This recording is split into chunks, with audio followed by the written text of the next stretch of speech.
앤서드 모로이의 쓴 글에 이런 이야기가 있습니다. 한 가게 주인이 자기 스승에 찾아가서는 맞은편에 큰 연세점이 생겨서 자기는 망하게 생겼다고 말했습니다.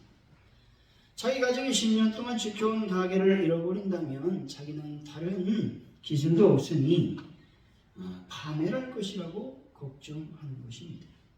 그 주인의 스승은 이렇게 충고했습니다. 그 연세점 주인을 두려워한다면 그를 증오하게 될 것이고 그 증오가 자네가 파멸하는 원인이 될 것이에요. 그러면 어떻게 하면 좋을까요? 매일 아침 가게 앞에 나가서 자네 가게를 축복하고 돌아서서 길 건너 연세점도 축복하게. 아니, 경쟁자이자 파괴자를 축복하라고요? 자네가 그에게 축복하는 것은 무엇이든 자네에게 좋게 되돌아올 걸세. 자네가 그에게 바라는 악은 무엇이든 자네를 멸망시킬 걸세. 6달 후에 그 식료품 가게 주인은 자기 스승에게 이런 말을 했습니다. 걱정과 근심만 했다면 정말로 가게를 닫아야 했을 것입니다. 그러나 선생님 말씀대로 했더니 지금은 그 연세점까지 맡고 있으며 어느 때보다 경기가 좋습니다. 인간의 마음속에 있는 악한 마음은 자신을 파괴시키고 이웃을 파괴할 수 있습니다. 그러나 그리스도의 마음으로 서로에게 복을 빌어주면 복의 통로로 하나님께 쓰임을 받을 수 있다라는 것입니다. 이것을 여러분 믿으시기 바랍니다.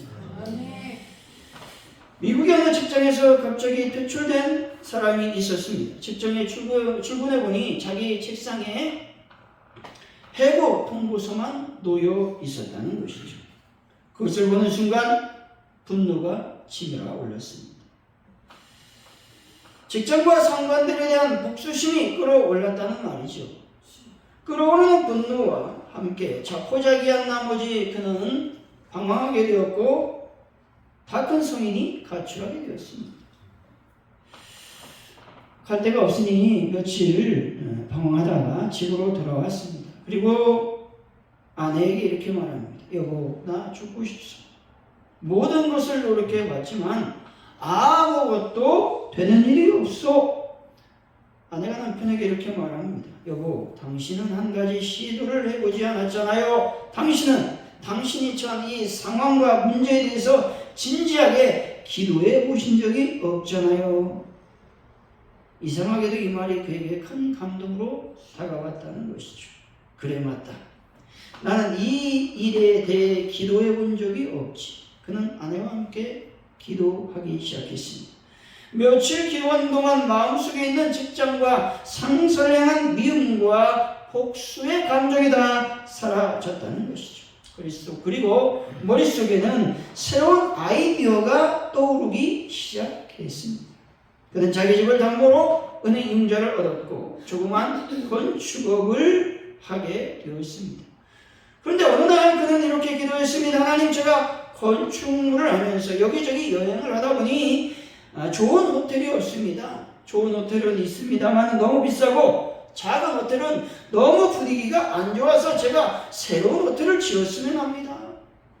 우리 이웃들에게 좋은 서비스를 베풀기 위해 아주 깨끗한 호텔, 그러면서도 적절한 가격에 정말 쉼을 제공할 수 있는 호텔을 짓고 싶습니다.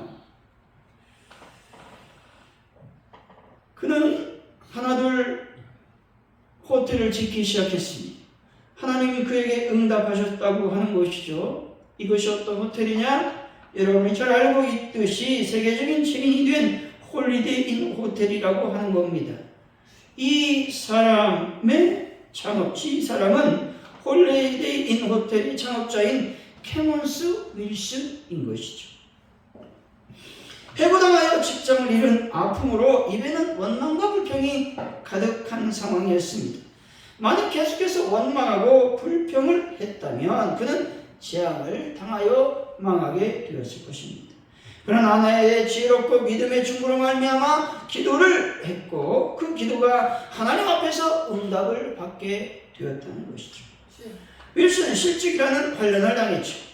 그것도 회사의 일방적 해고 명령을 달랑 종이 한 장으로 받았다는 것이죠. 분노와 미움이 몰려들기 시작할 때 아내의 도움으로 기도했고 그랬더니 하나님께서 응답하심으로 세계적인 호텔의 주인이 되었다는 것입니다. 그는 하나님께 복을 받아 축복의 통로의 역할을 감당하고 있다는 것이죠. 축복의 통로가 되는 길은 미운 사람을 미워하지 않고 사랑하는 것입니다. 증오를 사랑으로 바꾸면 축복의 통로가 될 수 있다는 것이죠. 사랑하는 성도 여러분, 다른 이들에게 복을 빌어 축복의 통로의 삶을 살아가는 분들이 되시기를 예수 이름으로 간절히 축원드립니다. 아멘. 그렇다면 복의 통로, 축복의 통로로서의 삶을 살아가려면 어떻게 해야만 되느냐 하는 것이죠. 오늘 본문을 통해서 하나님의 은혜를 나누도록 합니다. 첫째로 감사하는 삶을 살아가면 축복의 통로의 삶을 살아갈 수 있게 되는 것입니다. 1절 4절 한번 읽어보죠. 시작. 내가 전심으로 주께 감사하며 신들 앞에서 주께 찬송하리이다. 여호와여 세상의 모든 왕들이 주께 감사할 것은 그들이 주의 입의 말씀을 들음이오며. 아멘. 오늘의 말씀은 다윗이 하나님의 은혜로 말미암아 이스라엘의 왕이 된 것에 대해서 감사하고 있는 찬양의 노래인 것이죠. 다윗이 이 시를 쓸 당시에 역사적 상황은 다윗이 주변 국가 대부분을 평정한 시기였을 것으로 추측할 수 있다는 것이죠. 다윗은 사방의 모든 대적을 평정한 뒤 평안을 얻었고 다윗의 보좌가 견고하게 된 것에 대해서 감사하고 있다라고 하는 것이죠. 특히 다윗 자신과 그의 자신의 옥좌를 영광하게 보존해 주시겠다고 하는 하나님의 언약의 약속의 말씀에 대해서 감사를 하고 있다라는 것입니다. 1절에서 다윗은 이렇게 감사하죠. 내가 전심으로 감사합니다. 이 말은 뭐예요? 나의 온 마음을 다해서 하나님께 감사합니다. 감사하겠습니다. 라고 말하는 것이죠. 4절에서 주가 여호와임을 말하고 있습니다. 다윗은 여호와께 감사하고 있다고 말하고 있는 것이죠. 여러분 늘 여호와께 감사하는 분들이 되시기를 바랍니다. 아멘. 여기서 세상의 모든 왕들이라고 하는 구절은 각 나라를 통치하는 왕을 가리키는 말입니다. 하지만 여기에서는 온 세상이라고 하는 말입니다. 다시 말해서 온 세상이 여호와께 감사하고 있다 말하고 있는 것입니다. 여러분 사람들에게 감사해도 좋은 일이 일어난다는 사실입니다. 교통경찰이 과속을 단속하고 있었는데 어떤 차가 과속을 하는 겁니다. 그래서 차를 세웠습니다. 한 젊은이가 창문을 내리자 교통공찰이 이렇게 말했습니다. 하루 종일 당신을 기다리고 있었습니다. 그러자 젊은이가 상냥하게 웃으면서 말했죠. 저를 기다려주셔서 감사합니다. 당신이 오랫동안 기다릴 것 같아서 서둘러 왔습니다. 정말 죄송합니다. 이렇게 말했습니다. 이렇게 말하자 경찰관이 미소를 지으며 벌금 티켓을 끊지 않고 돌려보냈다는 것이죠. 여러분 이 사건이 우리 주위에 일어나고 있다는 거예요. 우리 목사님 한 분이 이제 요즘은 이제 주정 차로가 있잖아요. 자기만이 가지고 있는 그 차로가 있는데 다른 차를 달리고 있었어요. 그러니까 경찰이 갑자기 장복한 경찰이 잡더랍니다. 거기서 막 화를 내는 거예요. 경찰이. 그래서 목사님이 싱긋이 웃으면서 제가 안 그랬는데요. 이렇게 얘기했어요. 그랬더니 경찰이 5,000원짜리만 끊고 보내줬다고 얘기를 하더라고요. 이게 무엇입니까? 사람들이 경찰을 만나면 화부터 낸대요. 그러니까 이 목사님이 웃으면서 얘기하니까 이 경찰이 좀 당황한 거예요. 이제 화를 낼 줄 알고 경찰이 화를 냈는데 화를 내지 않고 웃으니까 그냥 5,000원짜리 안 끊을 수 없으니까 5,000원씩 끊어서 보냈다라는 얘기를 들은 적이 있어요. 긍정적인 삶을 살고 감사하면서 웃으면 여러분 내가 잘못해도 그 잘못을 용서를 받을 수 있다라고 하는 것이죠. 헨리 포드가 다정타 왕으로 돈을 많이 벌었을 때 유명할 그런 당시의 일입니다. 언제나 돈을 많이 벌었다고 소문이 나면 모든 각지에서 도와달라고 하는 편지가 쇄도한다는 것이죠. 이 헨리 포드에게도 많은 도움의 편지가 왔다는 겁니다. 그런데 어떤 한 시골 멱지의 여교사가 학교에 피아노를 놨으면 좋겠습니다. 좀 피아노 한 대를 좀 사줬으면 좋겠습니다. 그래서 $1,000를 좀 보내주면 좋겠습니다. 이렇게 말했다는 거예요. 피아노를 살 수 있도록 $1,000를 도와달라는 간곡한 편지였는데 이 헨리 포드의 회사는 이런 편지가 너무 많으니까 이 편지가 오면 딱 10센트만 보내는 거예요. 안 보낼 수 없으니까. 그 당시 뭐 옛날 얘기니까 10센트도 아주 많은 돈이었겠죠. 어쨌든 간에 이 여교사가 10센트를 받아놓고 어떻게 했을까요? 원망했을까요? 절망했을까요? 불평했을까요? 그렇지 않았습니다. 이 여교사는 땅콩을 샀어요. 땅콩씨를 사서 밭에 아이들과 함께 땅콩을 심어서 이제 가을이 돼서 땅콩을 쏙 해가지고 조그맣게 포장을 해가지고 헨리 포드 회사에게 보냈습니다. 너무 감사합니다. 10센트를 주셔서 이렇게 땅콩을 수확할 수 있었으니 너무 감사합니다. 이 편지를 보냈는데 이 편지에 감동을 받아서 헨리 포드가 얼마를 보냈는지 아십니까? $10,000를 보냈다라는 것이죠. $1,000도 아니고 $10,000를 보냈다라는 것입니다. 늘 작은 것에 감사하면 큰 것을 선물로 받게 될 줄로 믿습니다. 히브리어로 감사하다라는 말은 기억한다라는 뜻이 담겨 있다는 겁니다. 다시 말해서 감사의 뜻은 뭐냐? 은혜를 잊지 않고 기억한다라는 의미라는 것입니다. 은혜의 반대말은 뭘까요? 배은망덕이라는 말입니다. 이스라엘 백성들이 항상 원망과 불평이 많았다는 것은 무엇 때문에요? 배은망덕했기 때문에 그렇습니다. 신명기 29장 5절이죠. 주께서 40년 동안 너희를 광야에서 인도하게 하셨거니와 너희의 몸에 옷이 낡아지지 아니하였고 너희의 발의 신이 헤어지지 아니하였으며 라고 말씀합니다. 이스라엘 백성들은 광야 40년 동안 여러분 40년 생활했죠. 하나님이 이스라엘 백성들이 요구하는 모든 것들을 다 응답해 주셨습니다. 어느 날 고기를 먹고 싶다고 하니까 하나님께서 메추라기를 주셔요. 어느 날 물이 먹고 싶다고 갈증나서 물이 없어 원망과 불평을 하니까 하나님께서 모세를 향해서 반석을 쳐서 생수게 나게 하셨다는 겁니다. 40년 동안 광야에서 이스라엘 백성은 굶어 죽지 않아야하고 옷이 낡아서 못 입는 사람이 없었습니다.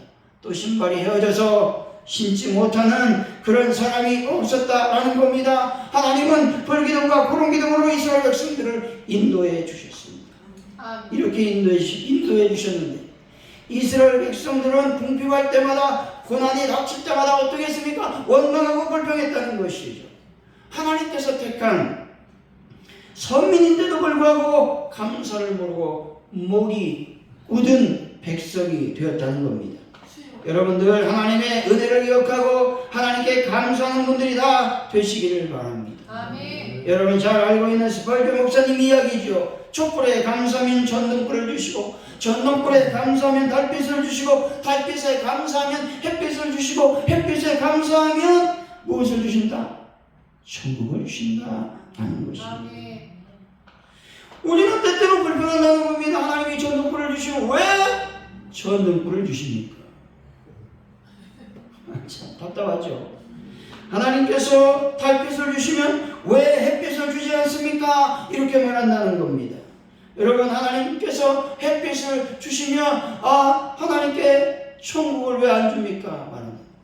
천국을 주시면 사람들이 이렇게 얘기한다는 거예요. 천국이 너무 따분합니다. 너무 지루합니다. 이렇게 말한다는 거예요.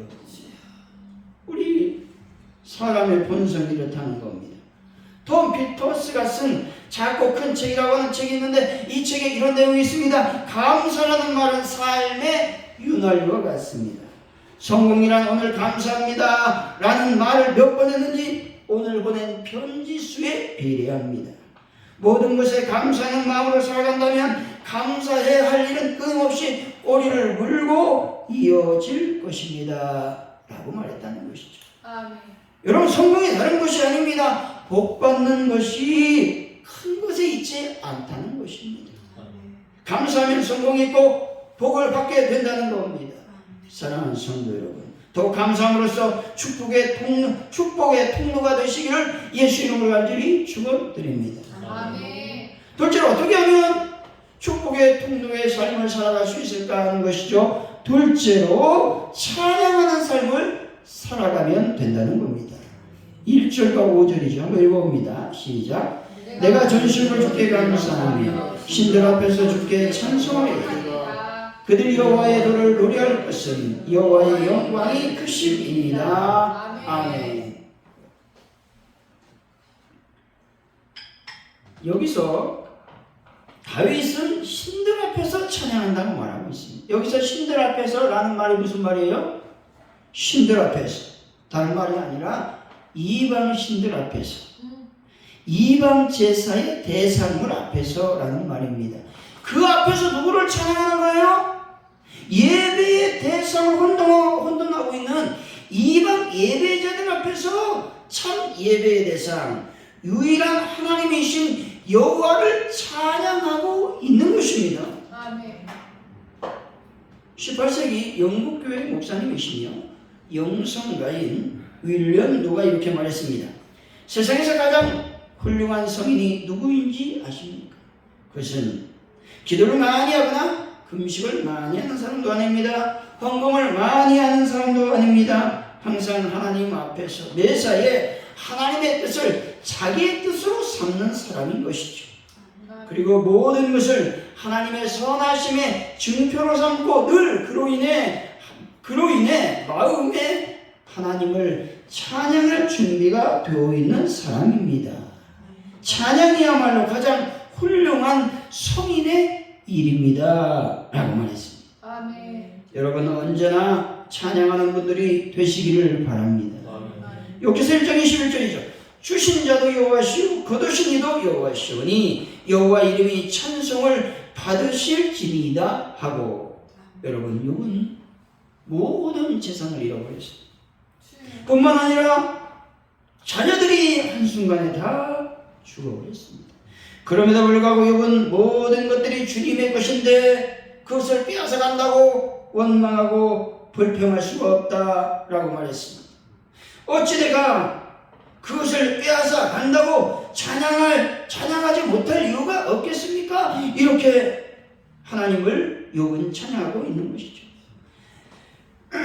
찬양할 준비가 되어 있는 사람이 복된 사람인 것입니다. 다 잃고 찬양하는 사람이 진짜 복된 하나님을 찬양하는 사람인 것입니다. 아멘. 망하고 찬양할 수 있는 사람이 진짜 예수 믿는 사람인 것이죠. 찬양은 영혼의 복이라는 겁니다. 찬양은 마음을 기쁘게 하고 하나님을 기쁘시게 하는 것이죠. 구원받은 우리가 찬양 못할 이유가 없다는 것이죠. 에베소 5장 19절이죠. 시와 찬송과 신령한 노래로 서로 화답하며 너희 마음으로 주께 노래하며 찬송하며 말씀합니다. 바울은 시와 찬송과 신령한 노래로 찬양하라고 명령합니다. 여기서 시라고 하는 말은 구약 시편과 같은 찬양과 노래, 그의 형태와 정신을 말하고 있는 것이죠. 참이라고 하는 말은 삼위 하나님에 대한 영광성을 말하고 있습니다.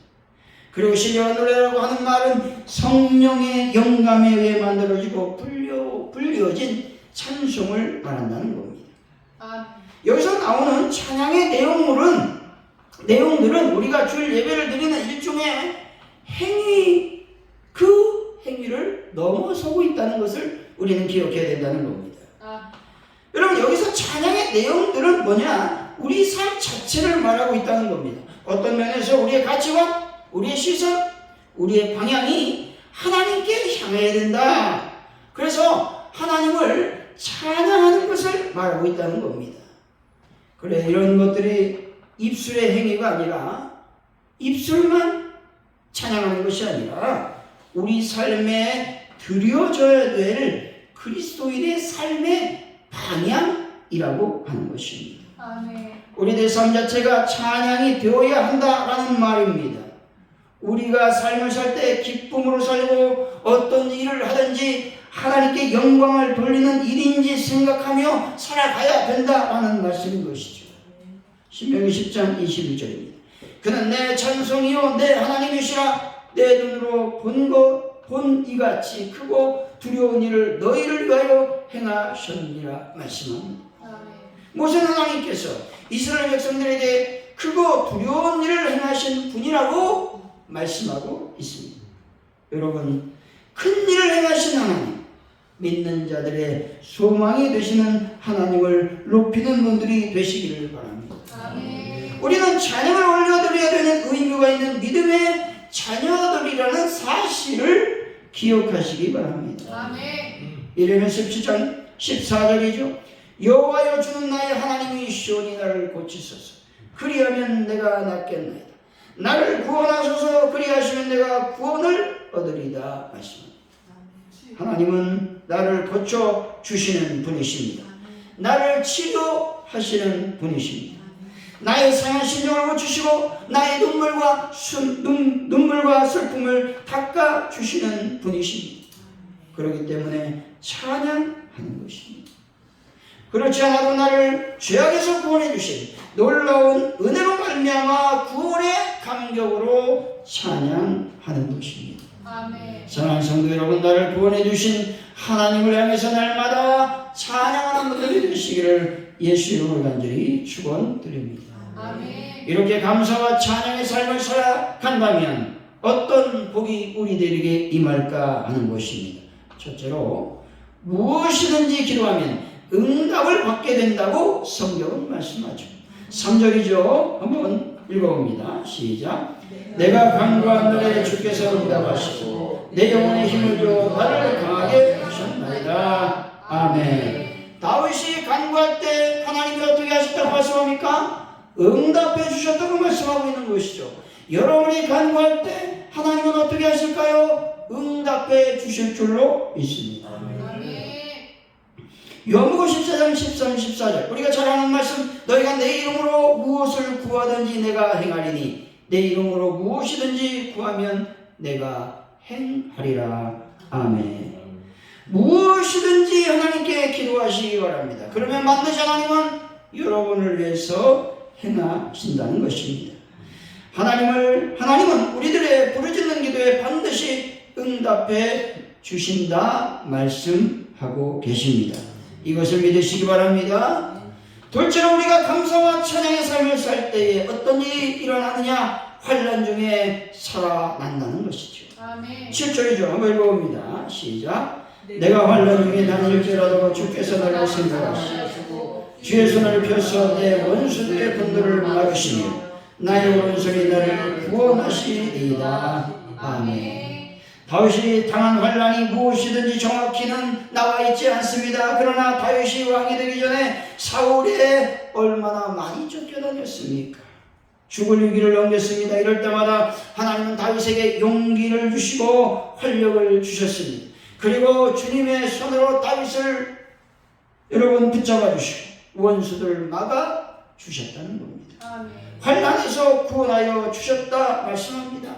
모세를 붙들어 주셨고 바울을 붙들어 주셨으며 에스더를 붙들어 주셨던 그의 손이 여러분들을 붙들어 주실 줄로 믿으시기 바랍니다. 아멘. 아무리 큰 파도와 폭풍이 몰려온다 할지라도 그와 같은 환난이 닥친다 할지라도 그 속에서 하나님께서는 반드시 여러분들을 살려내실 것을 믿으시기 바랍니다. 아멘. 원수들 앞에서 여러분들에게 상을 차려 주시는 그 아버지가 나의 하나님이십니다. 사랑하는 성도 여러분, 감사와 찬양의 삶으로 매일의 삶을 살아가셔서 기도 응답을 받고 환난을 벗어나 근심이 없는 삶을 살아가는 분들이 되시기를 예수 이름으로 간절히 축원드립니다. 아멘. 기도합니다. 할렐루야. 하나님 감사합니다. 오늘도 주님의 말씀대로 살아갈 수 있도록 인도하여 주실 줄로 믿습니다. 특별히 아버지 하나님, 내가 감사와 찬양의 삶을 삶으로 말미암아 축복의 통로의 삶을 살아갈 수 있도록 인도하여 주실 줄로 믿습니다. 아멘. 그래서 날마다 기도 응답이 되고 환난을 벗어나 근심이 없는 삶을 살 수 있도록 역사하여 주옵소서. 아멘. 감사합니다. 예수님의 이름으로 기도하옵나이다. 아멘.